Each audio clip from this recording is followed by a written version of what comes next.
Hazvina kumira mushe. Vakomana vanozikamwa kuti aiwa vanenge vane inside information uye vataura mashoko anoshamisa vana majarajeros zvavhundutsa vanhu kuti zvii zvakuda kuitika. Vanhu vakutogara vakabatira ura hwavo aiwa mumaoko pamusoro aiwa petension aiwa iri kuitika kumusoro. Usambe namashoko amudaitopa panapa ndotibo subscribe or like or on the bell like kuti mudapaenda majarajeros anachiposta mapictures medlens amuri kuona ayo onyora achiti factional war rages on in ZANU-PF as Mnangagwa's camp pushes to stop Chiwenga's camp.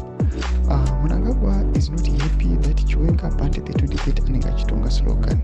Chiwenga's foot soldiers like Godfrey Gonwe have been suspended from the party. Manoshowa mapictures amurukona aiwa evana vakasuspendwa from the ruling party vachisanganisira mamwe 16 nemamwe statements anobuditswa ana good news masimurembwa.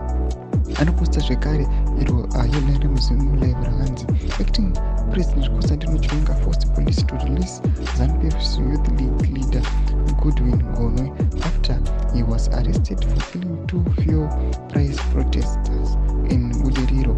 Multiple sources have told him live. Domashkwatokona kuti aiwa the ZANU-PF vari aligned nemutambombo on fire but pamutona kuti Chiwenga panguva ina ari acting president anomudzosa zvekare. Anoposta another one ramuri kuona rakanzi when Mnangagwa went to Chino University by road, Chiwenga also went by road to his rural home in Wedza for his aunt's funeral.